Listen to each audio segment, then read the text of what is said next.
By popular demand, we are back with another Taylor Swift reaction video.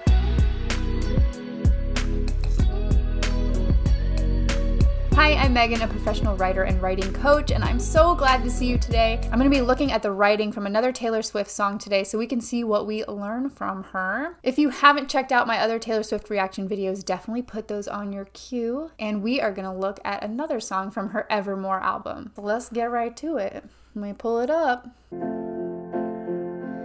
You booked the night train for a reason, so you could sit there in this hurt. Bustling crowds or silent sleepers, you're not sure which is worse. Because I dropped your hand while dancing, left you out there standing, crestfallen on the land in champagne problems. You're my... Okay, oh gosh. Well, let's first talk about the idea of champagne problems, which is a term that refers to kind of first world problems. Like, they're problems afforded to the people who live in luxury, who can afford to drink champagne, right? It's those kinds of problems that really aren't problems. So I feel like there's gonna be a little sass in this, but all right. You booked the night train for a reason. So a lot of the Taylor Swift songs I've looked at so far have this point of view, second person point of view, which focuses on you. You booked the night train. I'm thinking, nice to meet you, where you been from blank space. You belong with me, the shape of your body, in Cruel Summer. She starts off the same way here. You booked the night train for a reason, so you could sit there in this hurt. I love the idea of a night train. It's a little spooky and mysterious, but also it's a great mental picture. I love putting myself in the scene of being in a night train. It feels dark and quiet. Where's he going? But for a reason. And then she gives us the reason, and we know it's the reason because she says so. And I talk about conjunctions in a couple of other videos, but they're connecting words. So whenever you see a conjunction like and, but, or, so, you want to pay attention because they're going to tell you how the ideas are connected. You booked the night train so you could sit there in this hurt. So she's saying you're only on this train so you could wallow, essentially, is what it sounds like. You could sit there in this hurt. It doesn't sound like she's being empathetic about it, but I could be reading too much into it. Let's just keep going. Bustling crowds or silent sleepers, you're not sure which is worse. So Taylor wrote this with the guy she was seeing at the time, but it has kind of trademarks of her style. So bustling crowds, silent sleepers, she's really good at just picking the perfect little descriptions and giving us these two-word ideas that help us understand what she's talking about. Bustling crowds or silent sleepers, you're not sure which is worse. These aren't necessarily the most unique or creative descriptors. Bustling crowds, those terms are frequently used together. Silent sleepers, that kind of feels more like a train term, like a sleeper car, but silent sleepers, when you're asleep, you're silent. So is it the most creative combination? No, although it's great alliteration, silent sleepers. And alliteration is where you repeat the first consonant sound of a word, so silent sleepers, the two S's there. You're not sure which is worse. So basically, all that being said, should he try to go out in the crowd and keep himself busy and be in the hustle and bustle, or does he need to be quiet and in a quiet, more relaxed space? He doesn't know which is better? No, he doesn't know which is worse. Being in the bustling crowds or in the silent sleepers, both of them are terrible, but he's not sure which one is worse. So it sounds like he's on this train because it's the lesser of all the evils. Okay, let's listen to this again. Because I dropped your hand while dancing, left you out there standing, crestfallen on the land in champagne problems. Okay, because I dropped your hand while dancing. Doesn't that remind you of the line from Happiness where she says, I was still dancing when the music stopped? Oh, left you out there standing, crestfallen on the landing, champagne problems. So we get a bit of an approximate rhyme here again. Dancing and standing, which don't actually rhyme, but they have the same vowel sound. Dancing, standing. It's always really the vowel and the sound right after it. So the A-N in this case, dancing, standing. But then standing directly rhymes with landing. Just something fun to point out. When she's singing it, you really don't even notice, which is what I love about an approximate rhyme. Anyway, so she dropped his hand while dancing, so sad, left him out there standing crestfallen on the landing. A really nice rhythm to those rhymes, and she's painting a picture that they're out on the landing dancing, and she left him out there. The term crestfallen refers to the feathers on a bird's head or its crest. Crestfallen refers to that, which then means sad or disappointed. So then she says champagne problems, which I wonder if, because the focus of this is on him. It's you did this, you did this, you did this. But then she says, because I did this, I dropped your hand, I left you out there. Champagne problems. So is she saying the way I feel about this is a champagne problem? Like, oh, woe is me. I lost this great guy, but it was all my fault. Now I'm sad about it. Or is she saying his hurt is a champagne problem? I'm kind of starting to think, at first I thought it was a little sassy, but now I'm thinking she's saying, I feel heartbroken, even though it was my fault, and that's a champagne problem. Because it's like, oh yeah, well, woe is you, it's your fault. You shouldn't feel hurt. Okay, but I don't know, I could be reading too much into that. Let's keep going. Just falling on the land in champagne problems. Your mom's ring in your pocket, my picture in your wallet. Your Oh no. glass, I dropped it. Champagne problems. I'm starting not to like her. This character. Okay, your mom's ring in your pocket. This is great. If you're writing a story, take notes right now. What is she saying with this line? Your mom's ring in your pocket. She's saying he was gonna propose. But she's not saying that. She's just saying he had his mom's ring in his pocket, but we know what she's talking about. And that's good writing. My picture in your wallet. That's cute because really, do people keep pictures in their wallets anymore? No. But I like it. It's cute. And again, it doesn't tell us anything direct. Just my picture in your wallet. But we infer, oh, okay, so he's committed. Like, he printed out that picture. He put it in his wallet. He carries her around with him everywhere. Your heart was glass. I dropped it.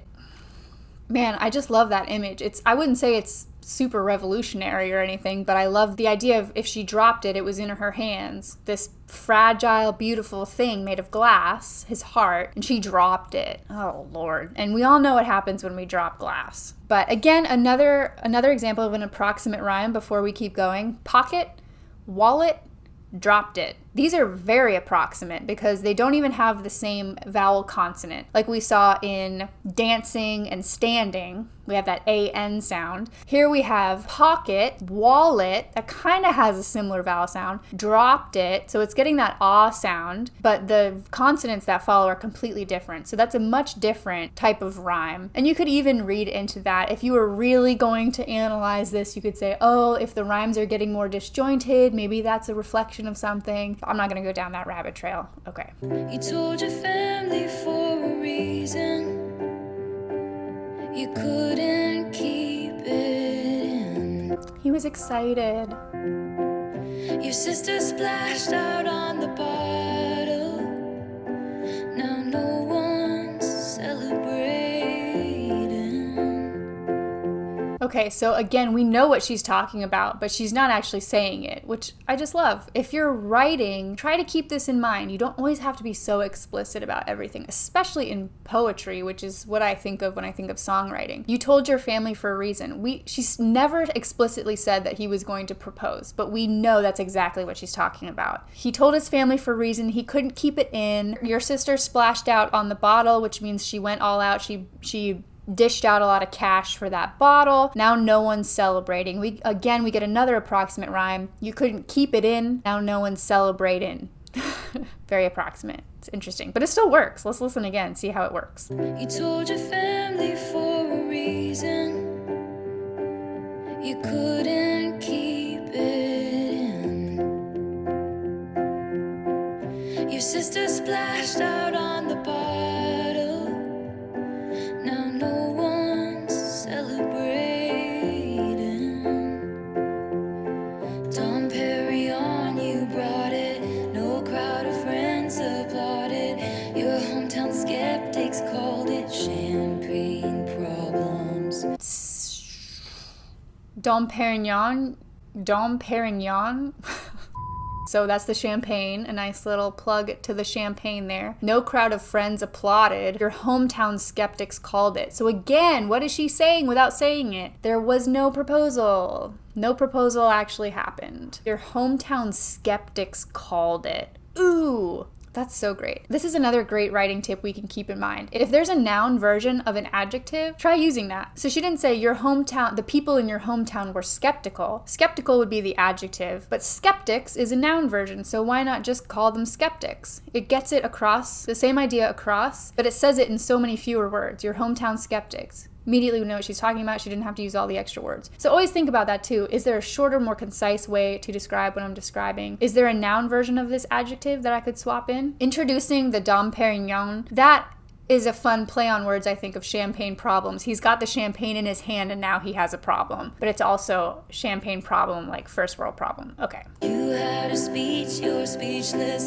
Love slipped beyond your reaches, and I couldn't give a reason. Champagne problems. Okay, so you had a speech, you're speechless. That reminds me of the line she says in another song where she goes, "The 100 thrown out speeches I almost said to you." He had a speech and he's speechless, so he didn't get to say his speech either, which is more sad than her not saying her thrown out speeches. Love slipped beyond your reaches, and I couldn't give a reason. Champagne problems. So I'm wondering still if champagne problems, if she's judging herself with that line. I'm sorrowing about this, I'm sad about this, but it's a champagne problem, it's my fault. I couldn't give you a reason. Or maybe it's both champagne problems. It's champagne problems for both of them. I'm not sure. One of you knows this, so tell me, whose champagne problems is she talking about? You might as touch on the Chevy door, November flush and your flannel cure. This dorm was once a madhouse. I made a joke, well it's made for me. How evergreen, our group of friends. Don't think we'll say that word again, and soon they'll have the nerve to deck the halls that we once walked through. Okay, let's pause there. That's a really long sentence. So we see a little bit of Taylor Swift's common style, giving us just a little bit of detail. Snippets, I like to call them. Little snippets of scenes. Your Midas touch on the Chevy door. I feel like Chevy, it's a very country type of vehicle. It's always a Chevy truck in country songs. So that feels very blue collar, very, very boots on the ground, working with your hands, but then he has a Midas touch. So he takes something that maybe feels common or not super fancy, and he turns it into gold, because that's what Midas is, an illusion, where King Midas, anything he touched would turn to gold. So that's high praise for this guy. He can turn even a common old Chevy truck into gold. November flush and your flannel cure. I really like that one. November flush. So it makes me think she's cold because in November it's cold, and your cheeks flush when you get cold. But his flannel cure, so maybe he had a big cozy flannel shirt he put around her, or maybe he was always in flannel and it made her feel all warm and fuzzy. I don't know, but either way, he had the cure for that. This dorm was once a madhouse. I made a joke, well, it's made for me. That's interesting. I am curious how that connects. This dorm was once a madhouse. So are they students in a college? I think it's tricky to know how much of this is autobiographical and how much is not, because I tend to think of it as Taylor Swift and someone in her life. But then this detail makes me think she's just writing about characters. So let's say that these are students in a college. This dorm was once a madhouse, and she jokes, well, it's made for me. So she's mad, as in crazy, but it's a joke, right? How evergreen, our group of friends. So evergreen means that it lasts forever, it doesn't get old, it's always relevant, it's always fresh. It's also a great holiday type of word. She's using some of those here. Flannel cure, November, evergreen, deck the halls. So I get the sense that she's hinting at this is taking place around the holidays. How evergreen, our group of friends. Don't think we'll say that word again. So they're evergreen, but they're not gonna say that word again. Group of friends, I'm assuming, is the word she's saying, or maybe evergreen. And so actually it's not going to last forever. Soon they'll have the nerve to deck the halls that we once walked through. So the sense I get is that because these two have broken up, their group of friends, they're no longer part of their group of friends, and then their group of friends is going to eventually move on without them, and what they had all together is lost. So there's multiple layers of loss happening in here. One is the broken relationship, and then this other one is the broken friend group. One for the money, two for the show. I never was ready, so I watch you go. Sometimes you just don't know the answer till someone's on their knees and asks you. Okay, one for the money, two for the show. I never was ready, so I watch you go. Why weren't you ready? He sounds like a great guy. Actually, I don't really know that we know a lot about him. He has a Midas touch, though.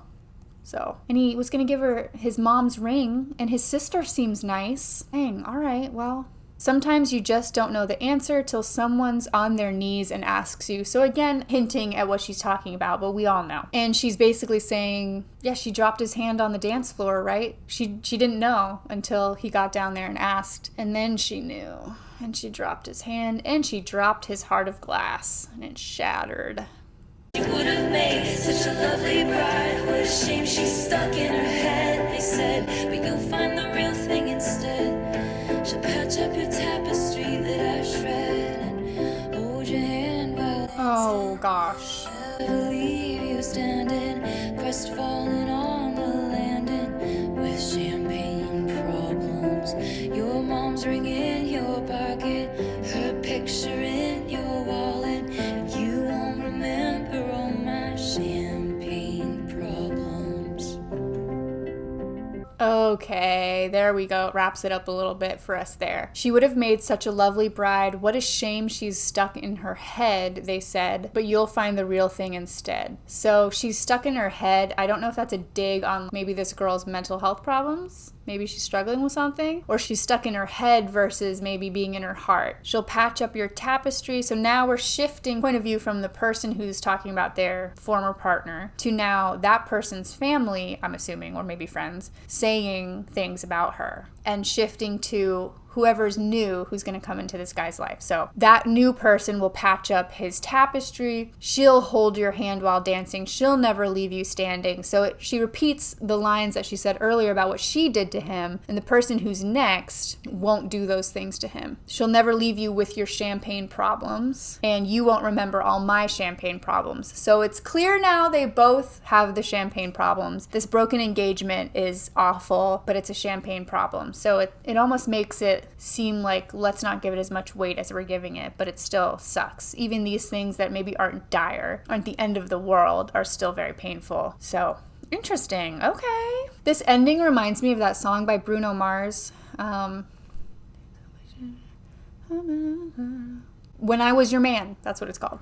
Where he goes, I should have bought you flowers, I should have held your hand. And then at the end he says, I hope he buys you flowers, I hope he holds your hand. So he switches the point of view to whoever comes next, and that's exactly what this reminds me of. There's even a hold your hand line, so maybe it's an homage to Bruno. Probably not, but I think that's kind of interesting. Okay, cool. That was Champagne Problems. I liked that one. I would like to listen to it all the way through without stopping so much. I think what we can take away from this song is how she tells this whole story without being really overly explicit about anything. Again, she's great at this. She hints at things, and we get it. It's just enough for us to get it. And some of these images that she evokes are really well written. A Heart of Glass That I Drop, Hometown Skeptics, November Flush and Your Flannel Cure, How Evergreen, Deck the Halls, a few of those little hints tossed in there. I love that. All in all, I'd say that was a pretty well written song. Thanks for suggesting it. I still wouldn't say it's one of my favorites by her, but it had some good lines. I really like November Flush and Your Flannel Cure. That's good. Well, if you enjoyed this video, it really does help my channel if you can like and subscribe and leave me a comment below with a song that I should react to next. If you have other artists that you think have great lyrics, let me know. And as always, thanks for watching, happy writing, and I'll see you next time. You booked the night train for a reason, so you could sit there